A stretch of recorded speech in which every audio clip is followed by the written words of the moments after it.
Oke teman-teman, selamat datang kembali di Kota Kita Podcast. Hari ini kita ada di Yellow Hotel. Terima kasih pada Yellow Hotel udah jadiin tempat, dan kita di sini sama Kang Iskandar Syahberian. Makasih loh Kang udah mau sama-sama. Udah mau hadir di sini. Kang Is nih, atau lebih dikenal sama Kang Isbul, dikenalnya jagoannya Bandung nih. Masya Allah. Gimana tuh Kang cerita awalnya sampai dikenalnya begitu Kang?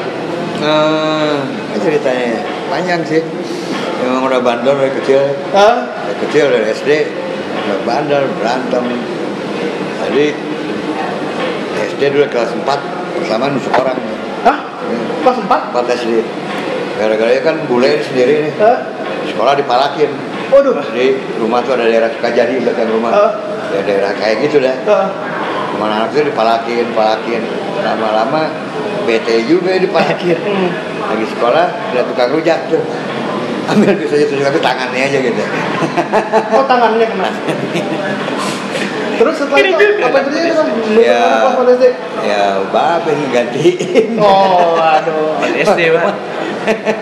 Kang Is nih, kita baca di kalau wawancara lahirnya di Yugoslavia. Di Beograd. Di Beograd. Itu orang tua kerja di dulu babe di sana kan? Oh gitu. Ya ibu babe dari Indonesia. Oh. Berarti bahasa Indonesia bahasa kedua Kang Is? Enggak. Satu lah. Bahasa pertama. Bahasa pertama dong. Bahasa kedua Sunda. Atau kebalikannya? Kang. Terus dari cerita kelas 4 SD tadi gitu kan. Sampai akhirnya ya punten nih dikenalnya jadi kayak semacam preman. Gitu. Itu ceritanya apa ya, Kang? Jadi ngebandel dari kecil. Pas tamat SD dulu kabur dari rumah. Tamat SD kabur dari rumah. Ya di emper jalan di mana itu dulu tahun 76, 77 ada satu daerah namanya Cikapundung. PLM dan di situ tempat narkoba, tempat segala.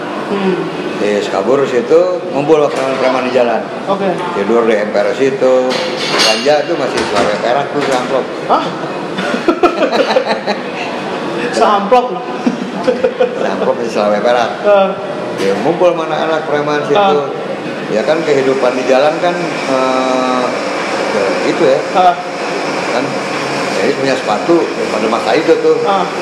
Lumayan kalau itu kan Adidas ya kasih jaket Levi's. Kalau kita nggak bisa pertahanin jadi dipinjam hilang apa mereka. Digosok bahasanya. Nah, dari situ wah kalau gua pinjemin nggak balik nih, harus lawan lah. Mulai dari situ ya, berantem lah, bacok orang lah. Intinya awal ya untuk pertahanin diri itu biar nggak dilunjak ya akhirnya ngedarah sampai terus kan maksudnya kan di akan ya kalau stigma preman ini kan kesannya negatif banget kesannya gitu ya, sampai menjadi ini kasarnya bukan cuma preman, bosnya preman apa ini ya kan? Bosnya preman enggak. Ya preman ya konotasinya pasti negatif ke orang preman. Tapi ya mau gimana lagi, udah penilaian orang seperti itu. Tapi sebetulnya di dalam dunia itu ada satu jiwa-jiwa kepedulian sosial, pertemanan, kesetiaan, dan juga ada kepedulian antara teman. Ya kita saling peduli, kalau ada teman yang ditangkap kita perhatiin kayak gimana, kita bantu semaksimal mungkin, kita saling jaga macam. Jadi memang kalau kata negatifnya pasti orang berpikir ya iya sih mereka nodong, berantem, jambret, ABCDE kayak gitu deh. Tapi persaudaraannya erat. Di satu sisi ada ya mungkin sisi positifnya sedikit kelihatannya ya itu deh, kesetiaan, kepedulian sama teman. Ya lebih banyakkan negatifnya. Tapi kan semua tuh ada positif negatifnya ya Raf ya. Tapi kalau dari Kang Is sendiri nih, pengennya dicap sebagai apa sih, apakah preman atau sebagai apa? Orang biasa. Biasa aja. Ya masa mau sebagai preman Rafiq kan? Nah, Kang Is nih di balik semua cerita tadi yang banyak lah, kalau kita bahas gituan di Google aja banyak lah ya. Tapi ada sisi yang orang mungkin banyak nggak tahu. Kang Is nih banyak melahirkan atlet Ngomongin tadi bela diri ya Kang ya. Kang Is sudah mulai bela diri itu fun fact nih. Kang Is juga salah satu coba jelasin Kang. Kickboxing itu Kang. Dulu kita 97 di Bandung kita diriin kickboxing. Oke. Waktu kickboxing belum meriah kayak sekarang. Masih 1-2 tuh. Paling sasananya dulu Medan Jaya Jogja, Tunas Jaya Jakarta. Tunas Jaya. Yang lain-lain masih kebanyakan event-eventnya orang-orang lusuh yang main. Nah 97 saya ada Su Ahmed, Cari Wijaya, Agus Bom, kita sepakat bareng. Akhirnya kita bentuk kickboxing. Waktu itu Su Ahmednya dilatih sama Brian Cannon dari Australia. Oke. Presidennya kickboxing untuk Asia Pasifik. Nanti kita dilatih untuk melatih. Dilatih untuk melatih pengembangan kickboxing di Bandung khususnya untuk Indonesia. Yang akhirnya alhamdulillah 97 kita bentuk, kita akan event sampai waktu itu belum ada kayak event duel atau TV One.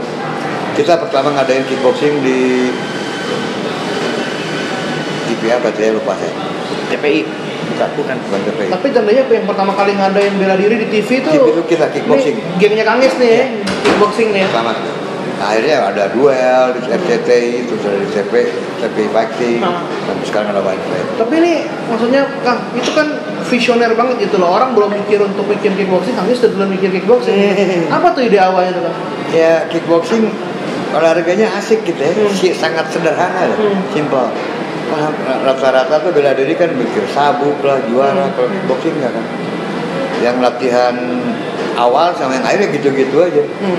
Di situ kan yang dibentuk fighting spirit, harus spiritnya. Karena pada dasarnya bela diri ini kan itu juga.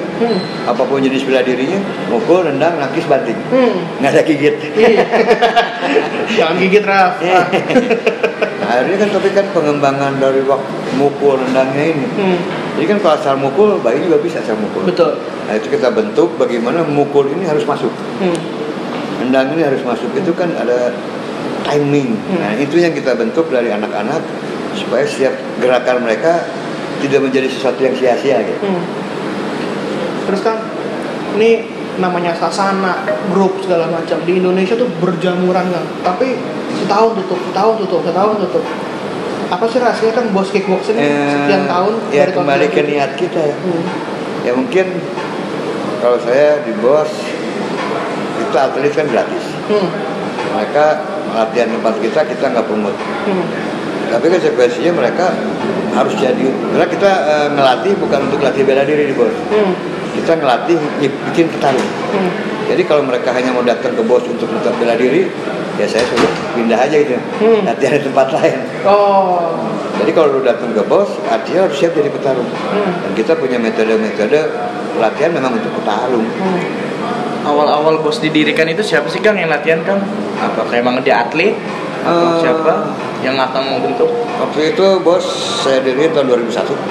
Karena waktu saya belum lahir itu. Tahun 97 kita bentuk kickboxing Indonesia bareng-bareng. Tapi dalam proses perjalanan ada ketidaksepahaman, akhirnya saya misah. Saya buat bos kickboxing. Di situ akhirnya bikin semua security. Terus saya tarik dengan anak jalanan. Saya pikir preman macam-macam lah. Mereka ada keperluan hidup. Otak kriminalnya ini kan harus hilang, dipangkas. Nah, akhirnya di situ saya berpikir, kan utamanya mereka ini kan kebutuhan dapur. Nah, akhirnya saya berpikir saya kerja untuk jadi security. Security harus punya kemampuan. Akhirnya ketika saya bikin kickboxing, setiap anak-anak ini jadi security saya latih di situ. Dan dalam proses pelatihan ternyata banyak yang anak-anak potensial untuk ke depan ya. Akhirnya saya bikin khusus untuk menjadi atlet. Ya, makanya kita pada 2002 kita bikin event pertama kickboxing Indonesia nasional. Dan beberapa tahun berturut-turut sekarang agak stuck dulu ya. Iya. Setelah itu baru lanjut Rindu Aji menerusin. Kang Is, kita pindah sedikit dari olahraga nih. Setelah bertahun-tahun, ya kalau orang ditanya Kang Is begini, preman apa segala macam kayak tadi kita bahas, tiba-tiba Kang Is muncul dengan image sudah hijrah. Apa nih Kang yang menyebabkan terjadinya hijrah ini? Ya, nggak jelas juga ya. Atau adakah sosok yang mendorong Kang Is? Wah nggak ada. Jadi ada satu kejadian waktu itu saya, kejadian saya pribadi lah. Ya. Saya nggak pulang ke rumah, nggak apa, urusan rumah. Terus dalam proses perjalanan ada satu gerombolan orang-orang berjenggot gini, ya jamaah tabligh datang ke saya mereka.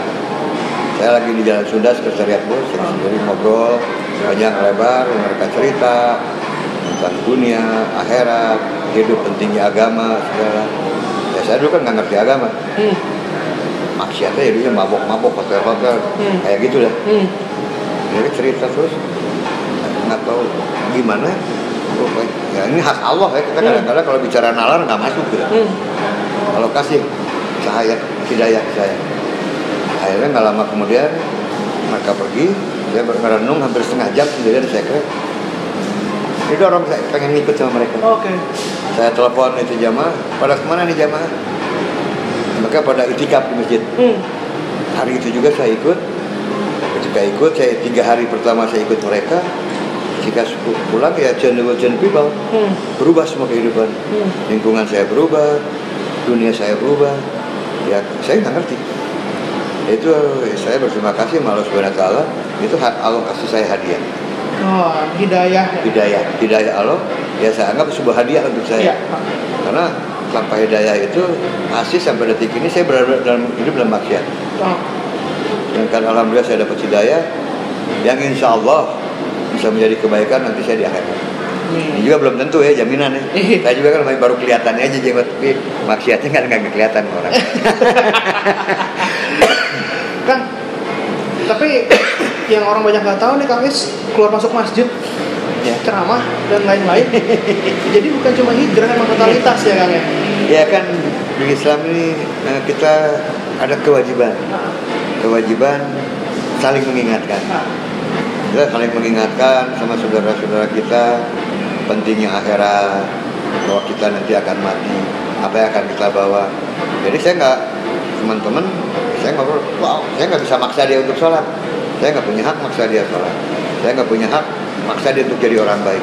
Tapi saya berkewajiban mengingatkan, hanya sebatas itu aja. Karena hidayah itu dari Allah. Ya, dari Allah. Jadi saya ngingetin, ngobrol-ngobrol, nanti akhirnya tangan Allah yang ngerjain. Ya alhamdulillah, Allah udah kirim saya kemana-mana hanya untuk bercerita tentang pentingnya agama. Pengalaman apa tuh Kang yang paling berharga saat Kang muter-muter tuh ceramah gitu? Ada pengalaman apa nggak ya? Ya banyak ya, pengalaman banyak. Ya minimal saya bisa ketemu orang-orang yang soleh di dunia. Saya bisa jumpa orang-orang yang untuk kacamata saya udah setengah wali lah. Yang hidupnya memang untuk agama, baik itu di Pakistan, di India, di Bangladesh, di Thailand. Memang hidupnya untuk agama, udah dia tukar hidupnya dengan agama. Jadi dunia udah gak main dah. Karena kan masih banyak ya ketemu lah dengan orang-orang yang dari jalanan, dari mana gitu. Tandanya juga selain dibimbing untuk menjadi orang lebih baik, juga secara agama juga lebih baik tandanya gitu kan. Kan selain akan dukung untuk olahraga dan lain-lain, tandanya secara agama juga kan di. Ya kita ngobrol. Tapi kan saya juga nggak bisa ngobrol tentang agama dengan mereka dengan nggak bisa ya, dengan bahasa yang gimana. Mereka kan kadang-kadang nggak siap juga. Karena setiap orang mereka tahu bermaksiat itu dosa, tapi mereka lakukan. Kenapa? Karena iman punya, tapi dasar imannya yang terbatas. Siapa sih yang nggak tahu kalau kita maksiat, dia bawa cewek lah gitu ya, dosa tahu, mabok dosa tahu, jadi kenapa dilakukan? Karena kadar imannya yang terbatas. Nah gimana kita cerita ngobrol sama mereka agar kadar iman mereka ini bisa meningkat, jadi bisa ngehandle tuh si maksiat-maksiat yang mau masuk nih. Menarik. Tangis, kita pindah lagi topiknya. Banyak orang nggak tahu nih, ternyata ini beneran banyak orang nggak tahu. Ternyata Kang Is ini seniman loh. Apa tuh tiba-tiba jadi ngelukis, bikin pameran tuh? Nggak ngerti. Ya. Dari kickboxing loh Kang. Ya alhamdulillah, saya juga nggak ngerti tuh. Otodidak kalau ada jadi pada masa itu tahun 2000-an. Dia ini kepala setiap tidur susah, nggak bisa tidur aja. Kalimat-kalimat menarik di sini. Nanti saya jam 1 bangun, nulis. puisi. Ya puisi saya udah 4 judul buku yang udah terbit beredar pada itu. Saya pameran lukisan berkali-kali tunggal atau bersama, alhamdulillah. Ya atau tidak, nggak ngerti saya juga kenapa bisa. Masih nggak? Masih diterusin nggak tadi? Nulis masih. Nulis mas. Oh, ada rencana untuk keluar buku lagi? Buku kelima ini. Wah. Tinggal diedit, insya Allah. Terus itu apa Kang? Maksudnya Akang nih banyak yang dikerjain nih, dari olahraga, ceramah, seni segala macam. Hal apa sih kan yang Akang pengen kasarnya warisan apa yang akan tinggalin untuk generasi yang udah akan bangun di bawahnya Akang? Warisan apa ya? Ya saya nggak terlalu bercita-cita macam-macam menurutnya. Maksudnya ya apa? Seperti Kang Is mungkin dirubah bahasanya. Kang Is ini ingin dikenang sebagai seorang apa sih yang sebenarnya? Nah jujur saya udah nggak mau dikenang jadi apa-apa. Lewat aja lah. Cuman saya ingat dulu ayah saya suka cerita sama saya, kan saya mau ngomong sama ayah, ngomong enak ayah, tapi ngomong, Is, lu hidup dunia jangan sia-sia ya, lu harus ngelukis langit. Ayah saya pernah bicara, lu lukis langit. Dulu nggak ngerti saya, lukis langit nih. Oh artinya ketika perjalanan waktu, oh ini rupanya. Saya menciptakan sesuatu yang bisa dinikmati, positif negatif relatif ya, tergantung orang. Oh ini yang saya maksud. Ya alhamdulillah dengan izin Allah saya bisa bikin atlet-atlet yang insya Allah di Indonesia pernah pada muncul lah mereka ya. Dan saya juga pernah bikin juara dunia.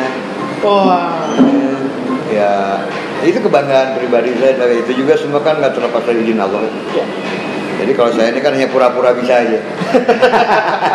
Cuma izin Allah. Kalau pura-pura jadi begini gimana nggak pura-pura ya?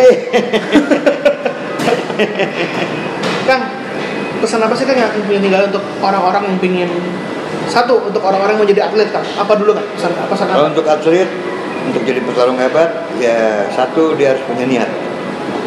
Jadi, untuk apa olahraga? Hanya untuk bela diri aja ya? Bela diri gampang, balok aja, tembak aja orang clear. Jadi kita latihan olahraga itu harus punya tujuan.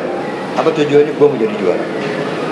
Jadi dia mimpi ngobrol yang ada di kepalanya juara. Nah untuk jadi juara harus bagaimana? Berlatih. Kan kalau bela diri kan beda dengan latihan masak. Kan? Udah pasti sakit. Dan harus bentuk badan sakit olahraga berat. Apalagi kalau lagi gila. Terus dia harus punya mental yang kuat. Karena mental ini percuma dia punya kemampuan bagus kalau mentalnya nol. Jangan harap jadi sesuatu. Karena banyak latihan dimarahin sama pelatih langsung, kalau bahasa Sunda pundung, apa bahasa Indonesia? Iya. Langsung gimana ya? Yang ngambek ya. Jadi harus pelatih ini supirnya dia. Ibarat dia mobil ya gimana tuh. Jadi dia punya cita-cita untuk jadi juara. Otomatis dia harus disiplin diri. Karena kebanyakan juara ini ketika jadi juara latihnya berkurang. Nah seharusnya ketika dia jadi juara, sebelum menjadi juara, kalau dia push up 10 kali, sesudah jadi juara harus 20 kali. Konsekuensi. Nah itu ya seperti itu deh ke depan. Insya Allah dia akan menjadi petarung hebat. Tapi selama seorang petarung tidak disiplin diri, jangan pernah mimpi akan sukses. Wah, saya dari cerita ini ada out of topic lagi nih Kang nih. Saya jadi ingat satu ayat di Quran, Az-Zumar kalau nggak salah Kang. I'lamu annamal hayatud dunya la'ibu wa lahu. Artinya kalau dunia ini cuma senda gurau. Kita nggak lama-lama di sini. Dunia ini senda gurau, cuma mainan yang kekal nanti di akhirat nanti. Kang Is sudah sadar itu. Apa sih pesan Kang Is buat teman-teman yang di sana yang masih dalam dunia yang jauh dari Allah?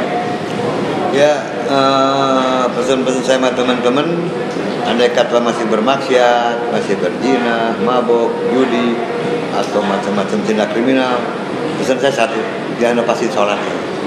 Yang insya Allah nanti sholatnya akan memperbaiki kehidupan. Banyak orang yang berpikiran kalau gue bener dulu baru sholat. Salah dong. Dan belum tentu dia sempat bener kalau keburu mati.